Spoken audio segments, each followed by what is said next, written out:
Maud Dahme of Flemington survived the Holocaust as a hidden child in the Netherlands. Ms. Dahme dedicated much of her adult life to education, and specifically Holocaust education for both teachers and students in New Jersey. At 88 years old, Ms. Dahme continues to devote her energies to Holocaust and genocide education and remains active in the New Jersey Commission on Holocaust Education. This was in the spring of 1942. War had started. My parents contacted the resistance, the underground, and he said, I have an address for your children, and I have to know by tomorrow morning. Can't tell you who they are, where they live. All he said was they lived on a farm. And that's how my sister and myself, I was 6.5, she was 4.5, in the summer of 1942, we started our journey as being hidden children. The first family was, it was in a very religious area of the Netherlands. Very poor farmers, but deeply religious Christians. But they were willing, all these people were so willing to hide us, knowing full well if we were found, they too would be taken away. And it was in December of 1944, right after Christmas, when we had to be moved immediately, because evidently there was a warning they had discovered us. So we went to another family for 4 months. And we were, and the second family lived in a fishing village, Elburg. And we were freed there by Canadian soldiers. And that is a day, I'm now 9.5 years old, a day I will never, ever forget. I still get emotional.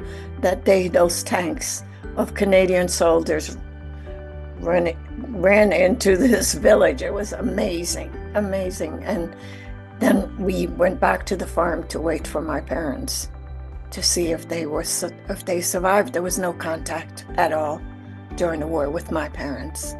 And we were standing there with the woman who had hidden us.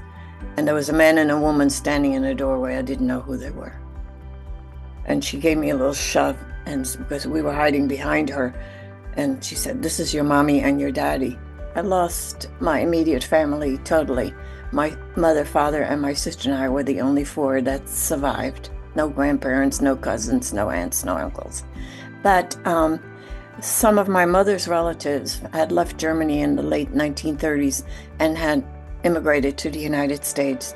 They found out we had survived. And so we immigrated in the United States in April of 1950. It wasn't until 1981 that I started speaking about who I am and what had happened. Because at that time, what prompted me was being on the Holocaust Commission. I thought it was important to also share my story. Of course, there were many of us who were hidden and survived. I just talk. And I tried to bring a positive message from a very negative time in my life, and especially to students. I tell them these people were Christians, we were Jews. It didn't matter to them. They risked their lives to save us because we were human beings. So my message, especially to students, in light of what is happening right now and all the disrespect and anti-Semitism and people just because they look different or they have an accent, to be accepting of everyone. And I tell the students, you don't have to be the best of friends. Be kind to each other, respect each other. And that's what I try to bring with my story.